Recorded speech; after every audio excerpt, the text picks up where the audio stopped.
Garoppolo. Thrown down. Brian Burns gets there. Spider-Man. What a pass rush by Burns.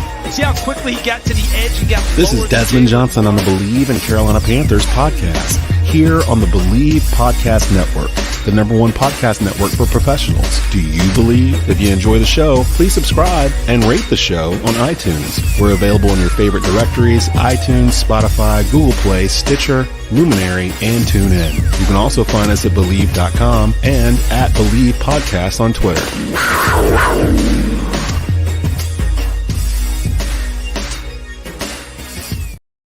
And welcome into another brand new edition of the Bleav and Carolina Panthers podcast here on the Bleav Podcast Network. Do you believe? I'm your host, Desmond Johnson, joined by all-time leading rusher Jonathan Stewart. Sports Illustrated beat writer Schuyler Callihan will be with us shortly, right before we were supposed to go on the air.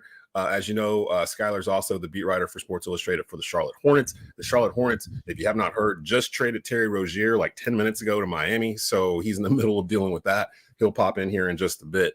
A loaded show for you today. Of course, the biggest news in Panthers news is the promotion of assistant general manager Dan Morgan up to the general manager role. And the man. We got our thoughts on that. Of course, the NFL playoffs in full effect, the divisional round from last week, what we saw, some surprises, if any at all. And we'll set the plate for this week for the NFC and AFC Championship games. Stu, I think we got some good ones coming up here on Sunday. So we'll get into all that as well. What's up, brother? How you doing? Man, I'm fantastic. You know, this past weekend, it was everything any football fan could ask for as far as the games.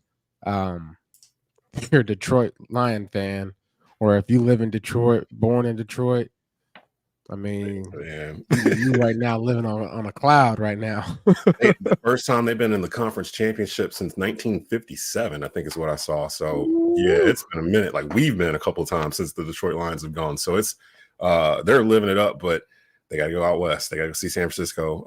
San Francisco kind of showed. I don't know if it was San Francisco or if it was the Packers, but I kind of came out of that game not feeling like the 49ers were as great of a team as we had kind of hyped them up to be. But some of that's Green Bay. Yeah, I think a lot of it is Green Bay. Green Bay, the next 10 years, with Jordan Love, he's going to be, something special. He's already kind of proven that this year under the radar. People are afraid to, give him a crown because Aaron Rodgers, maybe it's too soon and, all that talk, but he's a really good player. The way his receivers, get open for him, just the whole scheme and the offense just seems like it fits right now. So hopefully they build on top of that this offseason, continue to build up the offensive line. Yeah, because the running game, obviously, too, with the play action. I mean, you can be real dangerous down the road. And they're young, too. They're the youngest team in the whole league. So I think I just saw the Packers are prepared to make Jordan Love one of the highest paid quarterbacks in the league. So it's on time. Like, he decided to flip the switch. This was the time. So we'll see. We'll see if Jordan Love breaks 300 million. Has somebody broke 300 million yet? Yeah, I don't know. Mahomes did. Mahomes had 450 or whatever it was. Yeah. Patrick getting paid by Allstate, or what is it, State Farm? State Farm paying that man about 200 million probably. Yo, and Travis Kelce is in 15 commercials right now. Like literally, like every time, every time it goes to break, I'm going to see Travis Kelce selling something, soup. Mahomes and my auto. Mahomes and my auto. Come on, my auto. Let's go. Before we dip into the Dan Morgan talk, and I'm already seeing some comments pop in from Panther faithful. A little unsure about the hire. We're going to get you right. We're going to get you right before this episode's over with. A word from our sponsors over at BetOnline. With NFL playoffs right around the corner and the NBA season in full swing, BetOnline has you covered with all the up-to-the-second odds, news, and scores. With additional odds, lines, trends, and info on both desktop and mobile, you can access the world's best wagering information online. Head there today to get into the action to see all the updated odds. Remember to use the promo code Bleav, BLEAV, to receive your 50% welcome bonus on your first deposit. BetOnline, where the game starts. And where we'll start is by introducing our man, Schuyler Callihan, to the crew coming in hot off of a trade, basically, that just went down in the NBA. I've been kind of hoping for it. I actually do a little bit of work for those guys over at All Hornets SI. And I know the talk had been going on, but I didn't know if they were going to pull the trigger. Schuyler, Terry Rozier to the Hornets. I mean, to the Heat. Yeah, it's been kind of rumored the last few weeks. That's kind of where he wanted to go, and kind of felt like it was going to happen at some point. Just didn't know when. Didn't think it'd come after they just beat the Minnesota Timberwolves, but which was strange in itself. That game was weird. No, the game, but this was expected. It probably will be, I would say, the biggest move that they'll make, but I wouldn't be shocked if they make another minor deal here soon. I mean, they're not going to keep Kyle Lowry. I would be shocked if they did. So they'll probably either buy him out of his contract or flip him for something else. So decent move, I think. Meanwhile, the Hornets are, I think, 8-30. 10-31 now. They've reached 31. Okay. So 10-31. 10-31. I'm at 10-31 exchange, baby. I'm at the point. I'm like, LaMelo, you already paid him. LaMelo, Mark Williams, Brandon Miller, everything else, just blow it up. I mean, at this point, we've done this 3-4 years now. Like every year has been the same, where they just can't get out of their way with injuries and stuff. Use these assets, trade all of them, just trade them. Just get them all, just trade them all out, and then start fresh with new ownership. Yeah, I like Rozier though. Yeah, scary. That kind of hurt. That hurts, man. Yeah, I mean, he's one of their assets. Like they're at a point where they're treading water. They're not even treading water. They're drowning.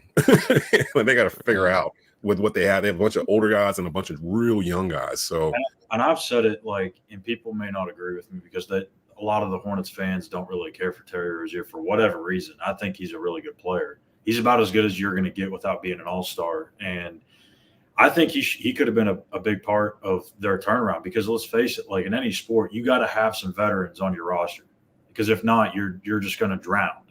And yeah, I mean, they're 10-31, but I mean, the whole damn roster has been hurt. So, like, literally, it's so incredible to watch. The last time this roster was healthy, they went to the playoffs. They were 43-39. That was 2 years ago. This roster, and they lost to the Heat, right? Yeah. No, the Hawks. That was when, for whatever reason, they had to walk from the hotel to the arena like 45 minutes, and then that was the last time they were healthy. Yeah, and this got stomped once they arrived at the arena, like about 40 or whatever. But we know why y'all are here. We know why y'all are here. It's because it's the Bleav in Carolina Panthers, and the Dan Morgan experiment has begun.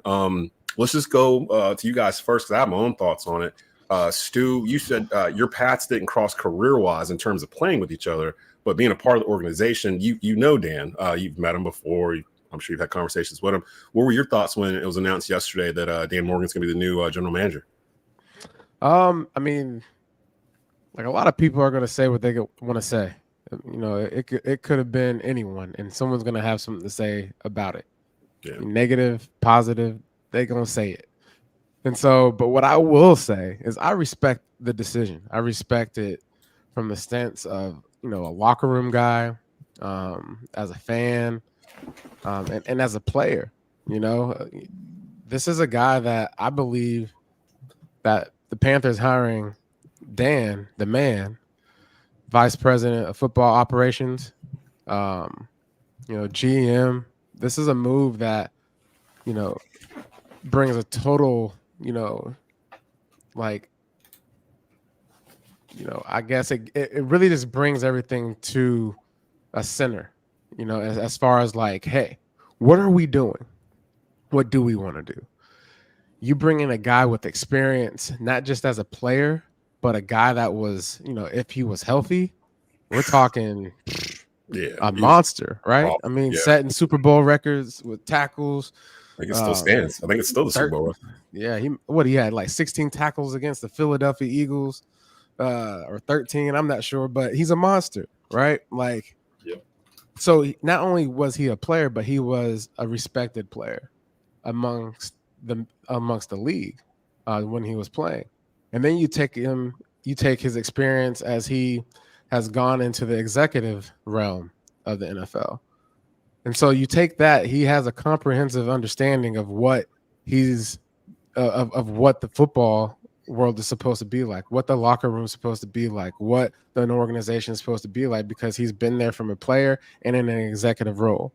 And he's been around, teams that have built sustainable and legendary programs. I mean, you look at the Legion of Boom, right? Seattle Seahawks. Yep. Let's not forget he's seen that happen. I mean, who knows exactly what hand he had in picking that to where you have all these guys on your roster, but he was a part of it. He's seen things happen. He's seen things take fold. And then you look at the Buffalo Bills. The Buffalo Bills are the Buffalo like the wonderful magic of Buffalo that everyone in the nation has experienced, besides them, beating the Kansas City Chiefs. We'll get to that. We're getting there. Like he was a part of that. And so him coming to the Carolina Panthers, we all know the uphill battles that, the GM, the coaching staffs, the organization as a whole has experienced the last, several years. You can argue, the last 2 years or last 3 years, we've kind of been in a position of being, up a creek without a paddle. You bring his experience and knowledge to this game and picking players, and, I look at the free agency, right? Like if I'm a free agent now, I'm looking at Dan Morgan. I'm like, oh, this is a guy that understands ball. Yeah. He understands defense. He understands, how to win games. He understands communication. He understands what needs to be in the locker room. Anybody can, determine whether a guy is a fast guy, if he can cover guys in the open field, if they can bully a guy into the quarterback's lane. If anybody can watch film and say, that's a good draft pick. We should draft him. That's a good player. We should get him on our squad. But what a lot of people can't do is sense what's needed in the locker room. You know what I'm saying? Because I think that's what's been missing is someone to be able to say, hey, that's a great player, and that might be the best player in the draft. But this guy right here, we can utilize this guy, and it might be a 5th round draft pick. We can if we can get to this 5th round and we get this guy, I believe in this guy. Because that's what we're really seeing. You look at the LA Rams. You look at, their starting running back, their leading receiver. These are guys that were taken later in the rounds. These are guys that no one really believed in. But for whatever reason, they have a GM and a coaching staff that says, hey, look, hopefully no one takes these guys, but these guys fit what our locker room needs. And so I just feel like he has the experience from different angles to be able to bring something else and bring a different perspective that I don't think we've had in a while. And quite frankly, you look at the San Francisco 49ers, you know what I'm saying? You look at John Lynch. I mean, he's a legend in his own, but I believe he was able to put together a great winning culture because he's seen it. He's been a part of it. And you look at Dan, 2001, he was part of a team of 1-15. Yep. And he was also a part of a team that went to the Super Bowl. Yep. So he's been through it all. And as a player. And then as an executive, once again, I was saying before, he's been to the pinnacle in the executive level. So I don't have nothing bad to say about the hire. I'm pretty excited about it. He's a good guy, and good guys should win. Schuyler, and before Schuyler starts, we are live, and we have the benefit of having Schuyler here with us, who's also the beat writer for All Hornets SI, the publisher. And if you don't know, Terry Rozier was just traded to the Miami Heat. I just saw a Woj bomb come across my phone while Stu was talking that the Hornets have no plans to buy out Kyle Lowry, and that they're planning to trade him elsewhere for more stuff. So that trade's still kind of ongoing, but just wanted to throw that tidbit out there while it's hot on the tweeters. Schuyler? Yeah, that's like I said, I wouldn't expect him to be in a Hornet jersey for longer. He may not even put one on. They may not even make the jersey for him. No. The collector's item. But yeah. But as far as Dan goes, I'm kind of split, to be honest with you. I think the jury's out for me. I like it because I'm just going to echo a lot of Stu just said, like, he knows what it takes to win here. He's seen what it takes. He knows what doesn't work here. And I think if you want to really turn a really bad roster around, I know a lot of people say, well, why would you pick someone that's in the building? Well, if you really believe in somebody that hasn't really necessarily had the keys to the car, but you believe that they can be the one that can drive this thing to where it needs to go, well, no one else knows the roster better than Dan Morgan in terms of the guys that they interviewed externally. So that's another, I guess, pro. The cons for me are, well, it was a really bad season. It's been a really bad few years, and Dan was in the building for those years. He was a part of that process. So how much of a say did he have in those conversations? That's the thing that I want to know, that probably many of us want to know. Maybe we'll get to ask if they do an introductory press conference,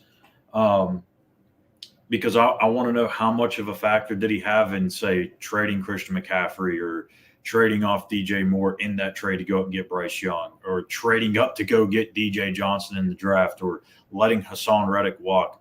I can't remember the timeline. That may have been before he got here. I can't remember. But no, he was here because Morgan's been here for what, 2 years, 3 years, 2 or 3 years? Around there. So, yeah, I would assume he was there for that. But there's been a lot of decisions that went wrong. So that's my decision, or my kind of pros and cons on that. My biggest question for David Tepper is, why the hell did you hire a search firm if you're going to just stick to the guy anyways? Like, did you want to go through this exhaustive search and keep the idea of Dan Morgan around, or was it kind of always in place? Like, if Dan was always going to be Scott's successor, then was the search firm really just for the head coach? Like, I don't understand that. Was Dan just being kept to be his yes man? Is that a possibility? Because you look around at some of these guys that they interviewed for the GM job, it's a lot of cap guys that have backgrounds in negotiating and dealing with contracts. So there's been some rumors floating out there about Brant Tillis, who I think I mentioned last week as someone that was maybe a favorite for the job. Are these candidates that interviewed for the job, were they told, like, hey, if you come, this is going to be your job? Or is it, hey, you're going to be partnered with Dan? That's where I'm kind of confused on. And hopefully we'll get some clarity in the next week or so. But I don't know. I'm split on it. I think it's good in a lot of ways, but I have a lot of question marks about it. So for me, it felt like a couple of days ago, it felt like Morgan had took the lead in the search. Like, it just kind of organically felt like he was going to be the guy. Somebody was going to have to come in and really wow him to be it. I don't think that – I feel like Fitterer had the keys and Dan was just in the back seat, but he had no like say in where the car was going. He was just along for the ride, and you just had to make sure there was gas in the car, pretty much. So I feel like it's still Fitterer that, because some of those choices, it don't feel like Morgan would have been considered if he was a part of those choices, like the ones that have backfired, because that's what got Fitterer fired. So why would you continue to keep the guy that was in the room going, yeah, that's a great idea, Scott, let's do that? Like, it doesn't seem like something they would do. It does feel like Morgan was put there, and we've talked about this before too, almost like a fail-safe. Like, if you look at the way the coaching staff was built last offseason, it almost felt like they had certain people on the staff in case things went wrong, like break in case of emergency. And it feels like now Morgan's kind of the break in case of emergency. If Scott's got to go, we've got a guy sitting here. And now I'm sitting there looking at the coaching search, and I'm sitting there thinking, I won't be surprised if we get to this point next week and Ejiro is the head coach. Like, it's kind of heading that way too, doesn't it feel like? That it feels like they're kind of keeping everything close to the vest. And it goes back to what I was saying last week. Like, don't be surprised if a lot of these changes aren't drastic. Mm-hmm. Because at the end of the day, man, like, it's not always greener on the other side. You know what I'm saying? So, like what Schuyler pointed out, like, if you got like, if you're trying to change the organization but still win games next year, the answer is not cleaning house. I can tell you that. And that's because if you clean house, you hitting Control Alt Delete. Like, let's just go wipe out. It's just a white screen, and if you got a white screen, you ain't got really. It's gonna be a black screen. Yeah. But like, if you have that, then now you as a fan, you're gonna be in the same boat. You know what I'm saying? And so you can't just clean house and expect, drastic measures of change. I look at the Texans, right? Like they didn't clean house, right? No. They brought in a new head coach, and that was the missing. Him and Stroud were the missing components. But I think we, at the end of the day, are in a good place with Dan. And I like what you said there about, you have a sports car, and you have a really nice sports car, just didn't have the right driver. Yeah, fit was and so the good thing is you have somebody in the back seat, observing, taking notes. And now it's his time. And now it's his time to shine. Now it's his time to drive the car. And here's the kicker though. That car is the pace car from 2003. So he already knows the car. Like he just wasn't driving it. He was just sitting in it. And that's the thing for me where I'm like, okay, the thing I really like about it is the same reason why I like the Frank Reich hire. It's the same reason why I wanted Steve Wilkes. The main thing I've stressed on this show as the fan component of this show, I've been more worried as I see changes happening with David Tepper as owner, that the Panthers as an organization were going to lose their identity, that we were going to erase what we were, the whole keep pounding mantra, what we're known to do, that kind of the type of players that come through here.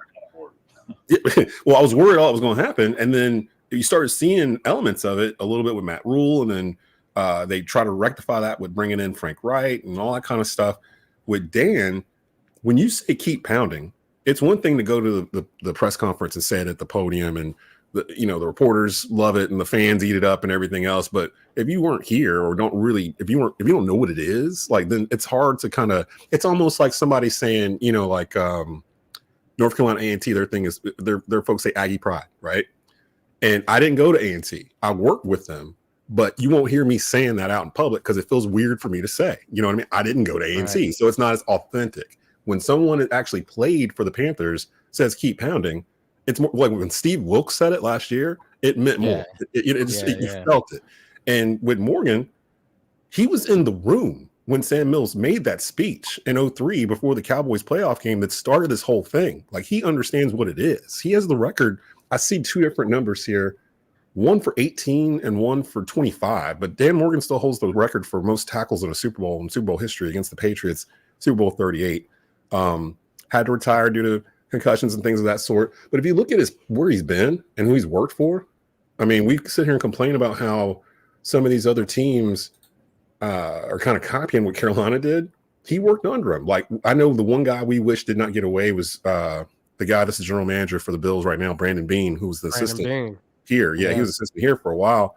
He learned under Brandon Beane for 3 years. Like, and you want to know something too? Brandon Beane was like Carolina Panther through and through.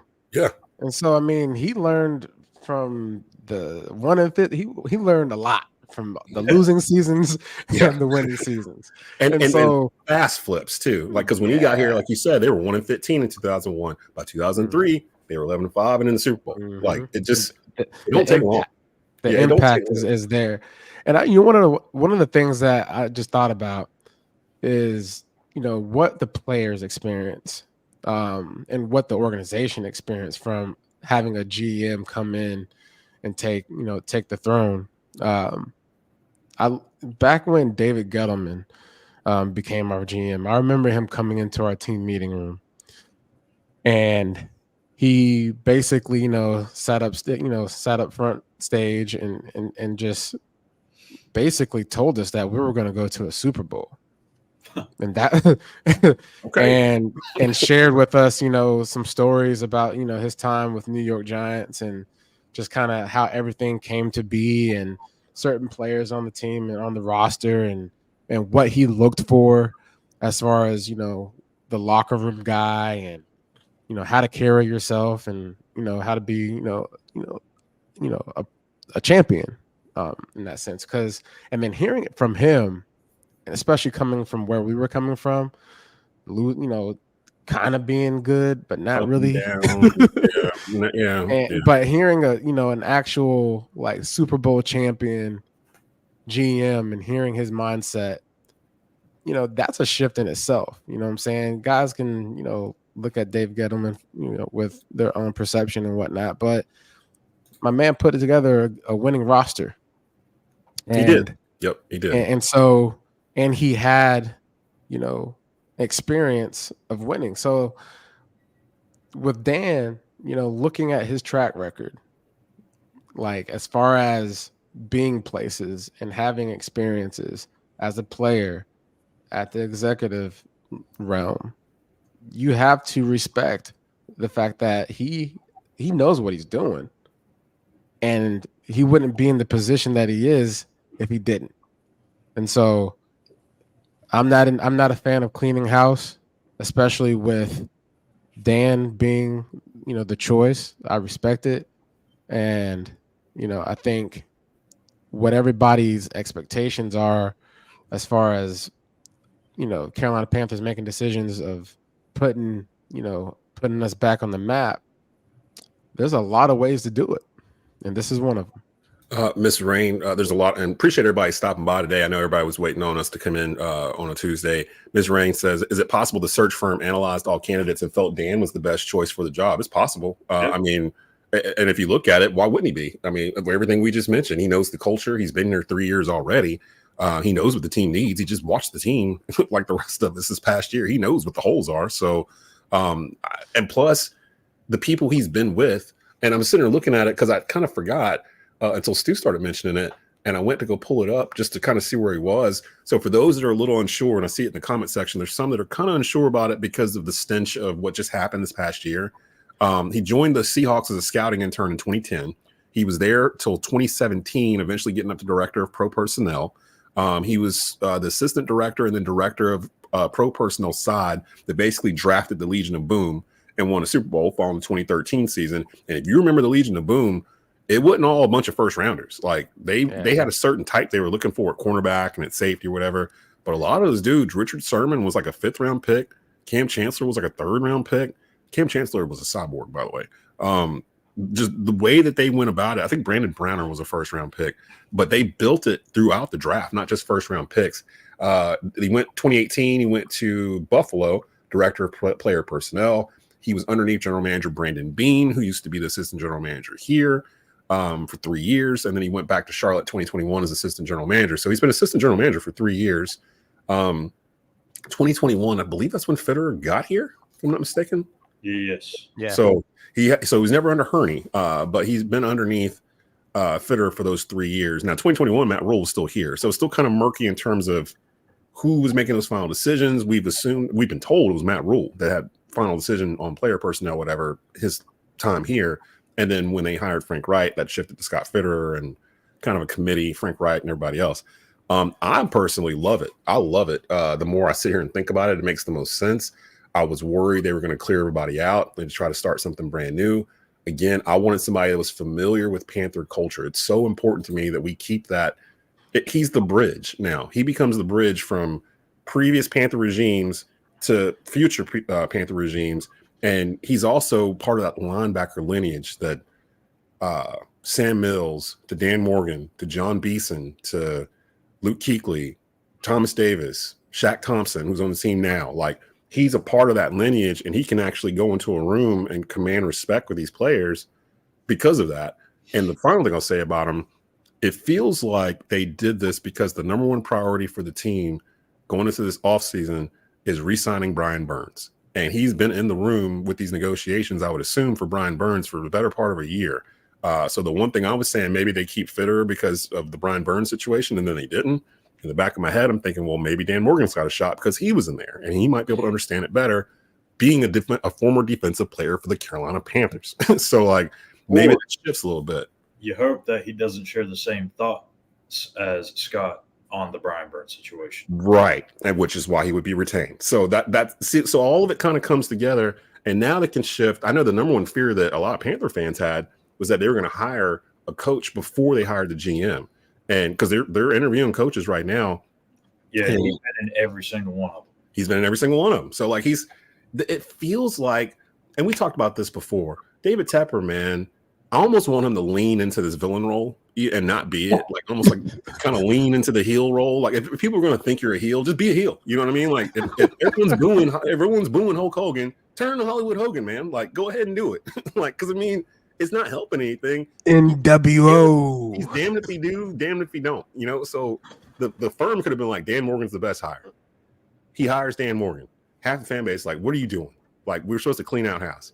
That's y'all's fault. Y'all assumed we were cleaning house. They never once said they were cleaning out the whole thing and just starting fresh. We just assumed they were. Right? We wanted them to, and then they didn't, and now we're mad that they didn't do it. They didn't tell us they were doing it. And it goes back to what we said with the whole driver thing, and it could be the same thing with the head coach. You may have had the right person in the building, just not in the right role. Right. And it may not be the sexiest thing in the world to hire Ajero Rivera as your head coach, but it might be the best thing. It may not be it may not get the hype and all the hoopla of Ben Johnson or Bobby Slowick or Raheem Morse or anything like that. But if the right guy is in your building, there's no need to go look anywhere else. I don't know that answer. None of us do. Let me throw these scenarios at you, because now that we have the GM and now that we're about halfway through the show, we'll get over to the playoffs here in just a second. But head coach wise, does it feel like it's turning into Ben Johnson, Bobby Slowick, Ejiro? Like those are kind of the three, especially with the dude from the Bengals getting picked up yesterday? I'd be shocked if it is. Personally, I think this helps more than anybody Dave Canales in Tampa Bay, because he had spent 8 years in Seattle with Dan Moore. There's different positions there. He's a wide receivers coach for a while, and then he became a quarterbacks coach and helped with the career resurrections of Geno and Baker. And he helped get the best out of Russell Wilson in Seattle too. So you're talking about history. That's a heck of a track record right there, fella. So Dave Canales, he wasn't even really on my radar, and probably not on a lot of people's radar until probably the last month or so of the season. And shoot, that's within the division too. You know, when we trying to win the division. Smoking the city. Hey man, tell us everything you know. Tell us everything you know.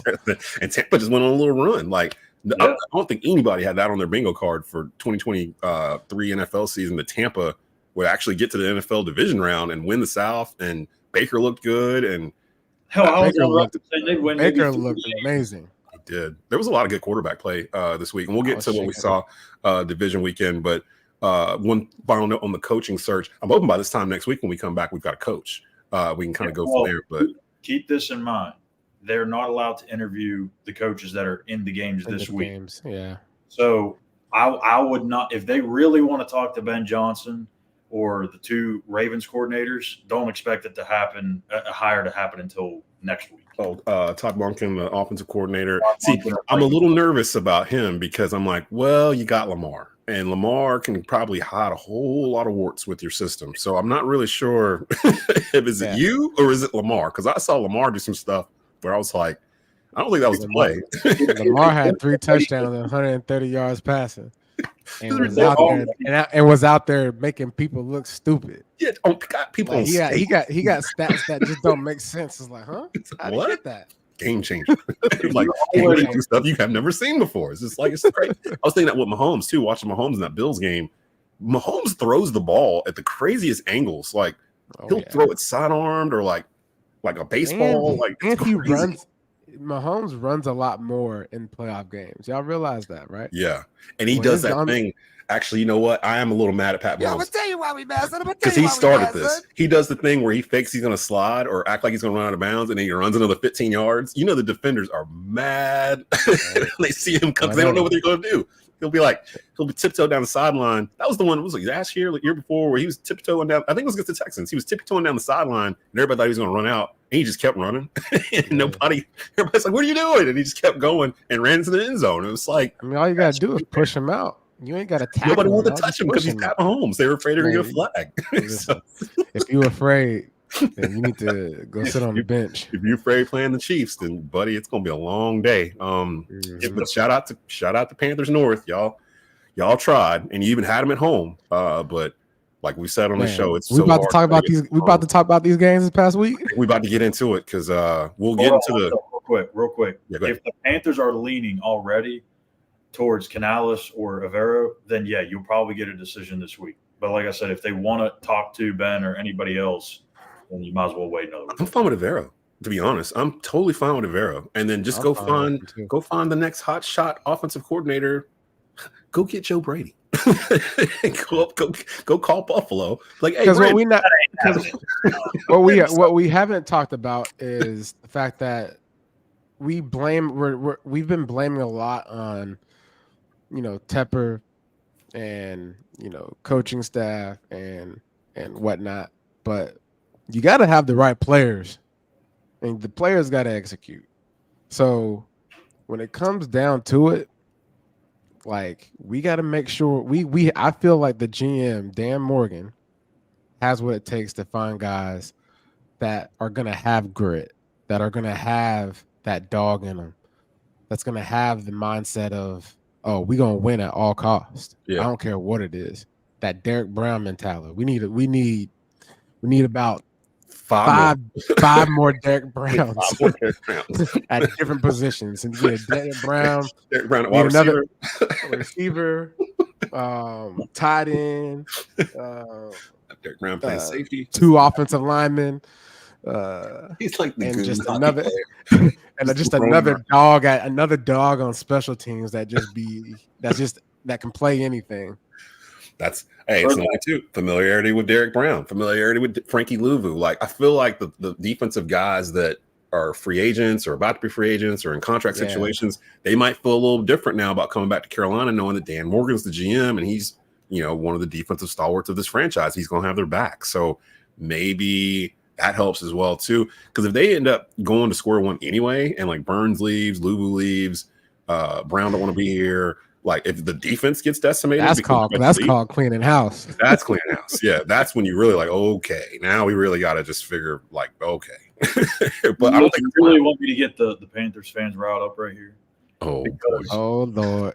I saw somebody ask what would happen if Avero gets the job. Who's the OC? Well, started out there. Thomas Brown did coach with Avero, Wait, has he interviewed anywhere? I'd have been looking around. For the Titans head coaching job. He also interviewed for the Bears OC job. He is under contract. So if they have a good working relationship and Avero trusts them, maybe they stay and pat there too. I'm not saying it's the best decision. I'm not saying that's what they should do. I'm going to tell you why we mad, son. I don't know if that's going to work. But, I don't know if that's going to work, Schuyler. But man's going to deal with it. But there's also a Zach Robinson connection who is interviewing for the Steelers OC job, and I think somewhere else. He's an up-and-coming guy too. So Zach Robinson would be another name that would probably make sense. It was also on that same staff in LA. So really the best thing to do if you're curious, just start digging into where Avero coached. So that 1 year he was in Denver, LA, his ties to Green Bay, just look at some of the coaches that he's coached with. I don't think that he would keep Thomas Brown because I think Thomas would probably want to go somewhere else anyways. But it kind of I do know that he's respected amongst the locker room, Thomas Brown. Yeah, he was voted one of the top OCs by the players, right before the end of the season, which was shocking. And again, he was in a situation where he was up a creek without a path. Now, if he had a whole offseason with his playbook, then maybe it's a little different. Just imagine the outcry of all the fans. If all this happens and you change. You fire Scott Fitter, you promote in-house. You fire Frank Reich, you promote in-house. You keep Thomas Brown. That would be the complete opposite of the last 2 times they hired a coach. Like, it'd be a completely different way. So it'd be 3 different ways he's done this. So you couldn't really say it's same old. Yeah, sometimes keeping in the house works. Maybe. Look at the Pittsburgh Steelers be doing that, don't they? Yeah, and that's where he's from. Then he say he wanted them all this behind Pittsburgh, like what they've done for 40 years or 50 years. Mike Tomlin's coming back. We need to Mike Tomlin. All the people that were saying Mike Tomlin deserves to get let go when we were like, he's going to get hired for everybody that has anything bad to say about Mike Tomlin deserves to be slapped in their face. That's right, because we knew. Yeah, I'm gonna tell you why we mad. I'm gonna tell you why we mad. Even when they were struggling, it's like they're still gonna finish over 500. They're still gonna get in the playoffs. They ain't got no business. We don't know how. We don't know how. But we're gonna find out. That Tomlin magic. He's gonna Tomlin them to the playoffs, and that's exactly what he did. And shout out to Mike Tomlin. I'm kind of in favor of Bobby Slowett over Ben Johnson at this point, just from watching what he did with CJ Stroud. Now, granted, he had a whole lot more to work with than he would come in here, and I don't know what their temperaments are, but my concern with them is they can't run the damn ball. Yeah, and I want somebody that understands that you have to run the football, especially in the NFC South. Like you got to run the football. If you're the leading rushing team in the NFC South, you're probably the best team in the NFC South. You go through all the previous years of the teams that won the division, Falcons, us, Saints, Bucks. If they won it, they probably were the top rushing team that year. So I want a guy that understands the division he's coming into as well. I'm fine with that. You know what? I'm fine with it, bro. Like I'm okay with it. And Ben Johnson had almost 2 1,000-yard rushers this year. Gibbs is a problem. Gibbs is a total problem. You know what? Let's get into what the things we saw in the divisional round this past weekend that maybe we weren't expecting.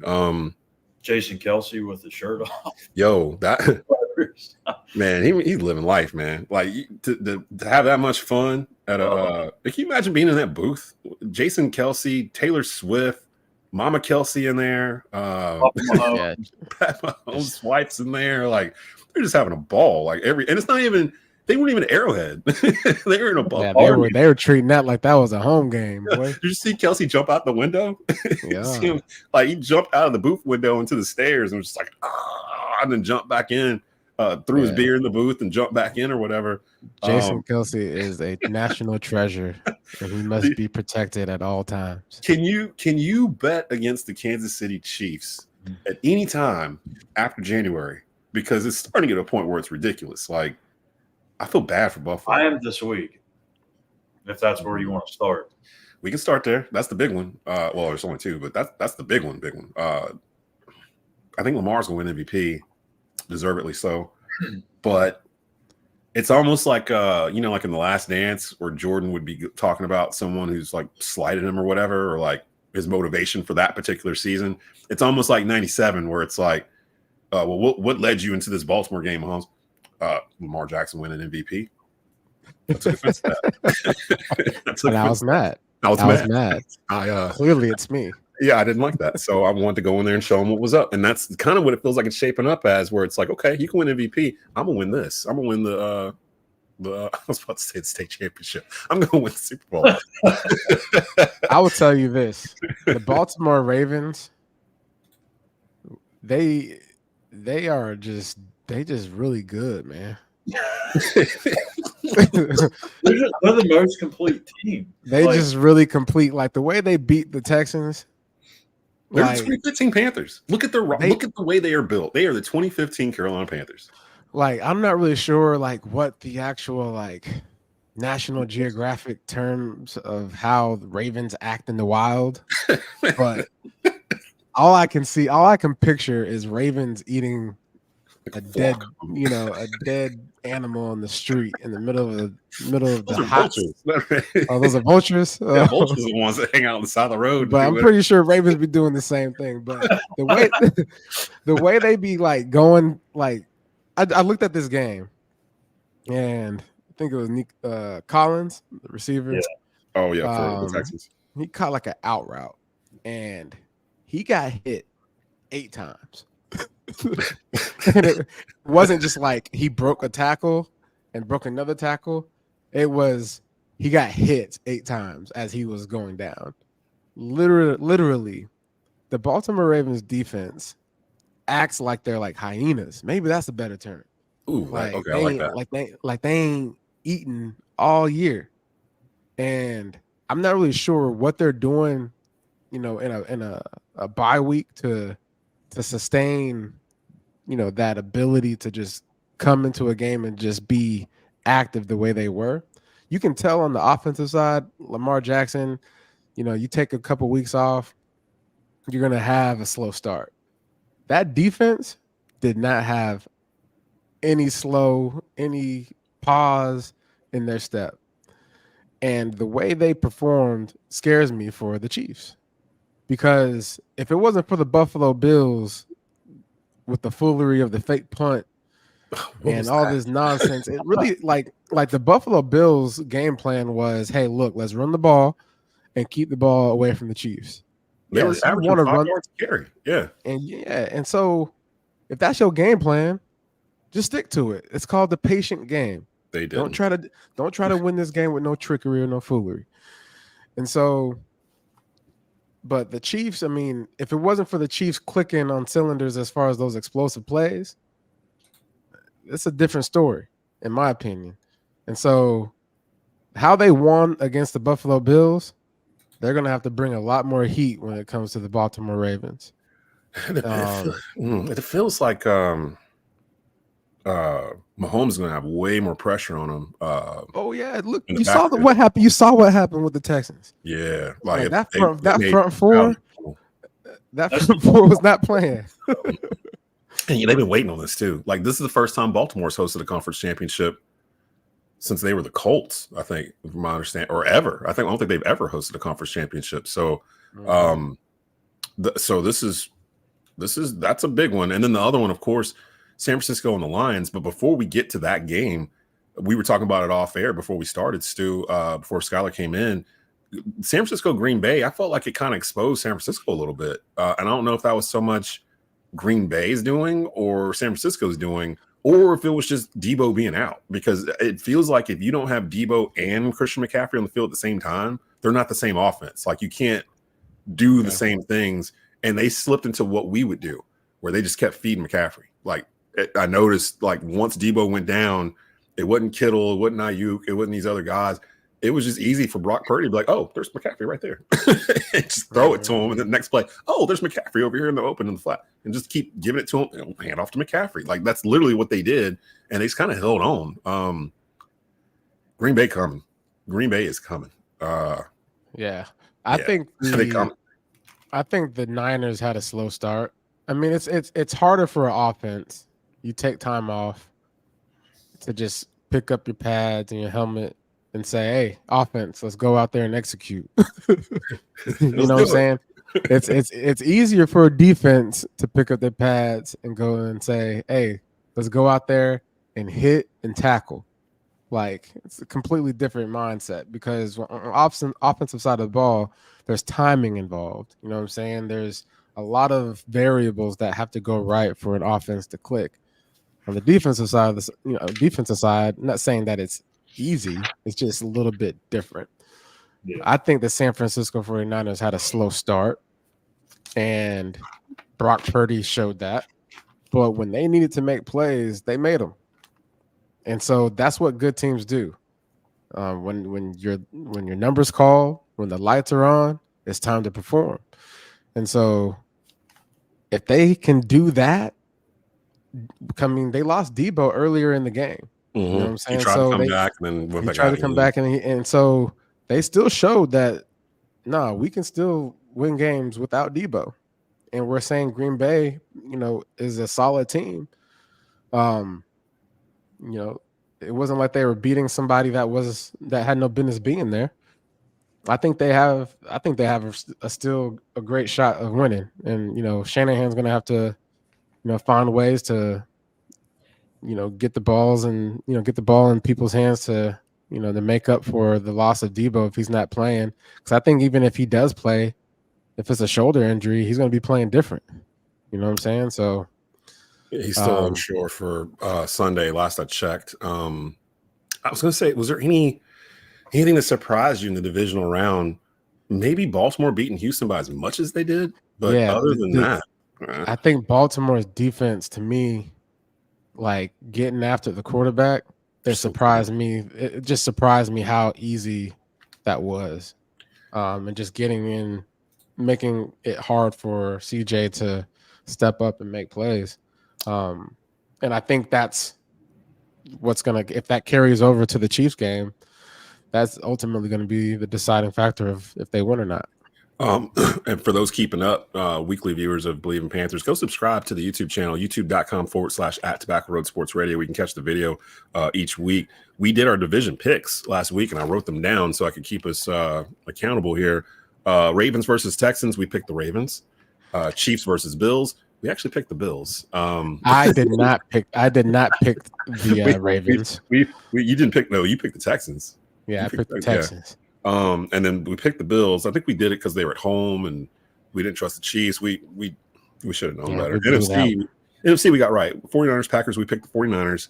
Lions, Bucks, we picked the Lions. So we did get Lions, 49ers right for the NFC Championship. We had Ravens, Bills for AFC Championship, although, to be honest, Ravens Chiefs sounds better because the Chiefs are defending champs. Like if Lamar wants to do this, like if this is the year Lamar breaks through, wins the Super Bowl and everything, you got to to beat a man, you got to beat the man. Like you got to and just think about all the naysayers,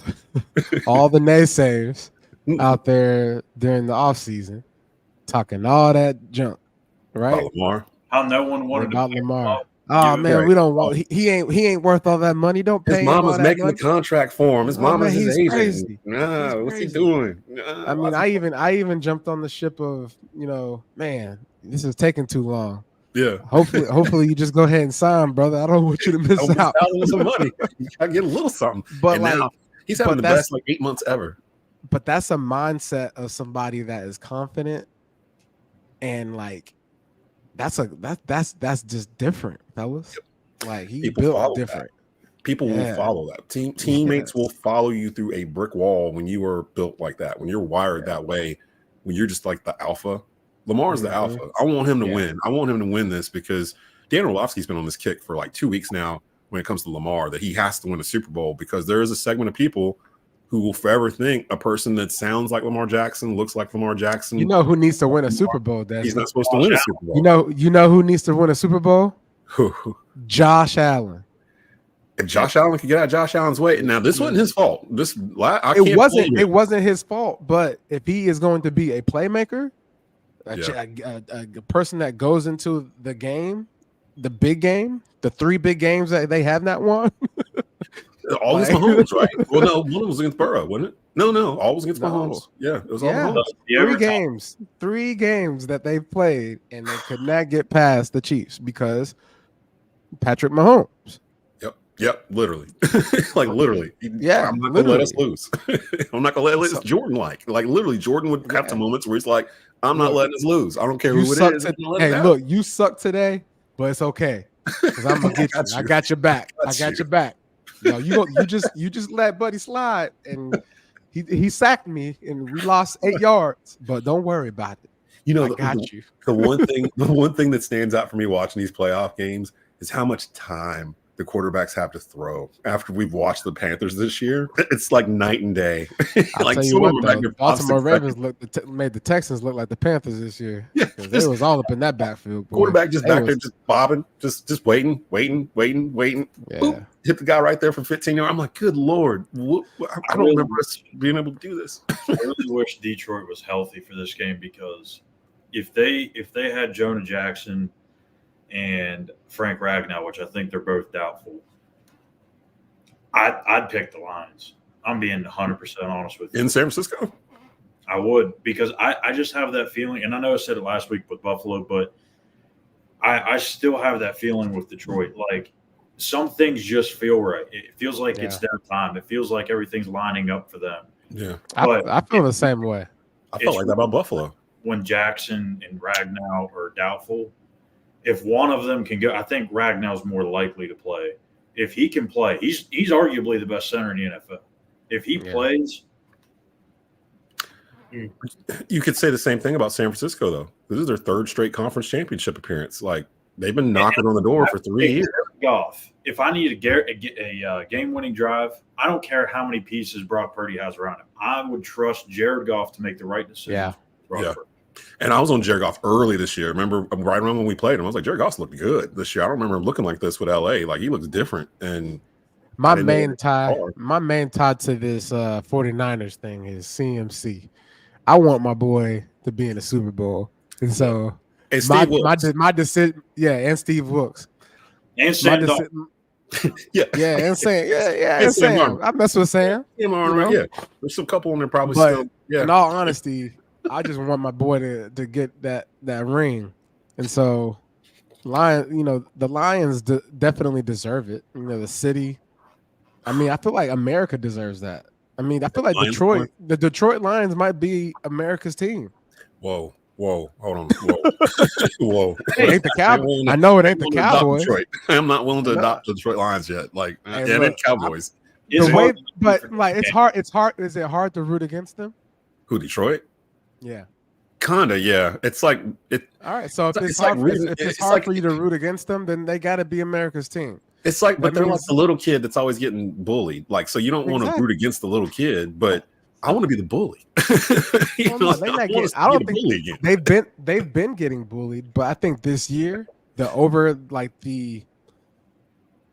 they've overcome and like become what they are, like that says a lot about like, you know, adversity and, you know, proving people wrong, like and you know, dedication to your craft. I mean, if you want to talk about America, you know, what is America built on? You know what I'm saying? Like you gotta work for yours. You know what I'm saying? You gotta come in every day. You gotta come in every day and chop wood, carry water. And so that's what they've been doing. Yeah. I mean, I like Detroit. I'm looking for the sexy pick for the Super Bowl at this point, like between these four. And I don't know if Detroit for me yet. NC, baby. I want. All I'm saying is I want CMC to get there, but either way, the NFC is going to be well supported. Either way, both sides really. Like if Baltimore gets there, I'm fine with this that. Is a good. This is great. Yeah. What would you? What's the best? Which one would you want to see the most out of all the combinations in the Super Bowl? That's probably the best question to ask. Because we can make our picks, but at this point, it's kind of a crapshoot. Like whoever gets there is going to be fine. I want to see CMC and Lamar Jackson. I mean, purple and red just sounds so nice. I think that's the colors of the logo. I think it's the colors of the actual Super Bowl logo this year. Really? Yeah, I think it is. It's like purple and like red or whatever. It'll be the third straight year that's lined up. Yeah, really? last year was green. Oh, you want to know something? My sister-in-law told me about that. How like the logos for the last 4 years or so. People were saying the script leaked out. It's all in the script, huh? Dang. So I kind of want. See, my problem is I'm a former Cowboy fan. So for me to you're not. For me to want the 49ers to do anything like great in life, claim that, Desmond. It contradicts my whole wiring. Like I hate the 49ers. Like I hate them. I have hated them since I was a little kid. I still hate them. I've never been a fan of them. But now they got all these Panthers over there, and it's like I really like Steve Wilkes. He deserves this. Yeah, CMC definitely deserves this. Like But no, yes. I'm not a fan of the Chiefs or the Ravens either. So it's like I've kind of begun to admire Pat Mahomes at this point. He's age 26. They showed a comparison of him and Tom Brady side by side at this point of their careers because they're already starting the whole as Pat Mahomes, has he surpassed Tom Brady yet? That kind of thing. And a lot of those categories he has, like already, like with no signs of slowing down. But what y'all were saying about the Bills and what y'all were saying about the Lions, I think the whole year it's been the Ravens. This is the Ravens' time to break through and to win the Super Bowl. Yeah. So I'll tell you the key to the Chiefs. Actually, I'm thinking about it. Pacheco. That boy runs. That's hard. The key. That is the key element. If they can run the ball like they ran it, they had 7.7 yards per carry against the Buffalo Bills, and so. If they can run the rock, they got a good chance. But if they can't, which I feel like they won't be able to, because that Baltimore's defense, nasty. They just nasty, right? They just playing different. They playing like hyenas. Or they're they're playing like a bunch of ants. Like you just step into a fire ant hill. Like you step in that, it's over with. It's over with. If you step in it just for a second, it's over. It's over with. If you want best on best, I think you want Kansas City, San Francisco. But if you want like the storyline, like somebody finally does something, right? Like Lamar gets a Super Bowl or Detroit finally goes from the depths of hell all the way to the Super Bowl. Wow. That's Baltimore versus Detroit. You can't root for, like, you can't go against either team. Somebody's going to come out historically like spoken like a true journalist. For me personally, I've always been an underdog guy because if you look at like every team that before I got into this business, I was a fan of the Pittsburgh Pirates, still am. Like fan of West Virginia. Like I've always been an underdog guy. I've never been a Yankees, the Lakers, Patriots, Cowboys type of person. That's not me. I'm not a fan of West. So I feel for the people in Detroit, just like I feel for the people in Buffalo. Those people deserve a Super Bowl. But Detroit has been through hell the last golly, how many years? 3 decades? Yeah. There's no fan base that deserves a Super Bowl more than them. San Francisco, they're going to have their shine. Kansas City's got more to come. I think Baltimore's going to get back. Detroit's kind of like in this weird little window. How many more good years of Jared Goff are you going to get? That's my question. Is this going to be something that he sustains for 6 to 8 more years, or is it just kind of like a 2 or 3 year window? I want to see Detroit get to the top. I want to see MCDC holding that Super Bowl trophy. MCDC. And their window, like I always say, the 3-4 year window for teams, usually, to me, I count it once they reach the conference championship. So Detroit's window starts now. You've got 2 coordinators, you see, Scott and Ben Johnson, that are going to be head coaches very soon.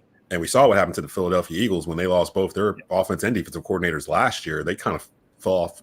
Well, they started off 10-1, so I don't know what happened, but whatever happened, they fell off a cliff halfway through the year.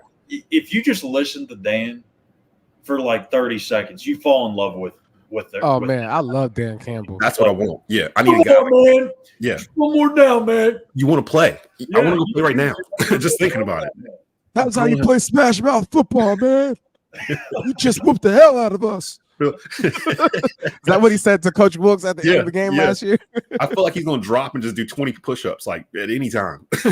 Just like, hold on, man. Just got to get these out. So there's a lot of good storylines going to the conference championship Sunday, one of the best Sundays in sports. AFC Championship is 3:00 p.m. on Fox. It is the Detroit line. No, excuse me. The Baltimore. Excuse me. I got it all messed up. AFC Championship, CBS. Baltimore Ravens taking on the Kansas City Chiefs. Baltimore's hosting. It's 3:00 kick. And then at 6:30, the NFC Championship, San Francisco 49ers, Tampa Bay Bucks. Or no, I'm reading it wrong. San Francisco, Detroit, excuse me, on Fox and Fox Deportes. So you can watch all that there. Super Bowl, do they still do where they skip a week and then do Super Bowl? They do like the Pro Bowl games or whatever in between. And I'm glad they're doing Pro Bowl no more. Like, when was the last time you watched the Pro Bowl? Like all the way, like all the way through. Maybe like 2005. There was one where like it got kind of testy towards the end. Good. Yeah, like they started really tackling and stuff. Like I watched it the last year I watched it was when Mike Tolbert was in there. So I've been like 2015, 2016, I think somewhere in there. 14. But like it turned into like flag football. I know they do flag football now, if I'm not mistaken. They do flag football and skills challenge and all that stuff. You know what they need to bring back? You remember when you was a kid and they used to do the NFL Fastest Man on ABC Wild World Sport? And Darryl Green was always the dude, like every year, like who could challenge Darryl Green? He was like the fastest dude for like 13 years or whatever. They need to bring that back. I want to know who's the fastest man in the NFL. Is it Tyreek Hill? They don't do that because then guys might get injured. Yeah, you don't want no guys pulling hammies before they go into the off-season training. That'd be the worst. Darryl Green would kill it every year. It'd be Darryl Green versus somebody, and then like everybody always wanted to be Darryl Green versus like Bo Jackson or something. And Bo would never show up, and so it'd be Darryl versus whoever, and Darryl would just smoke him at the very end. And Darryl Green that was how the announcers would announce him throughout the season, the fastest man in the NFL. Well, we know who would win. We know who would win that. Is it Tyreek Hill? Absolutely. I'm trying to think, is there somebody, because the dude Gibbs, the running back from Detroit, he's pretty fast. Fast, but he ain't Tyreek. Now Tyreek got that pull away, that roadrunner speed, I guess. Yeah, he got that. Dude, is there so are we gonna make a Super Bowl pick together as Bleav and Panthers like we did for the division? So like yeah, we'll do that next week. Yeah, let's see who's in it, and then we'll just kind of pick who's going to win it because we'll have 2 weeks at that point. So we're going to stop it right here. All the good stuff. Subscribe all the major podcast platforms for the audio version of this through the Bleav Podcast Network. For the video version of this, you can go to youtube.com/@Tobacco Road Sports Radio. Follow us on our social media. We're getting a little bit more active there. Bleav in Carolina Panthers on Instagram. Bleav in Panthers on Twitter. And where else are we? That's it. Yeah, get to those. Follow those for the latest. Anything else? Shout out to Dan Morgan, for we're with you, man. Getting the GM job. Best of luck. Best of luck. And you got your support here at the Bleav in Panthers. So yeah, man. Good luck, Do brother. you believe? We believe him. We believe in you, Let's Dan. go, Dan. Help Dan, us. the man. Come help us, Dan. Man. Come help us win some games, man. Please come help us. So hopefully maybe we'll have a coach by this time next week. Depending on what happens. So we'll see. But for Jonathan Stewart, Schuyler Callihan, this is Desmond Johnson. You've been watching and listening to the Bleav in Carolina Panthers podcast here on Bleav Podcast Networks, brought to you by Bet Online. Keep pounding.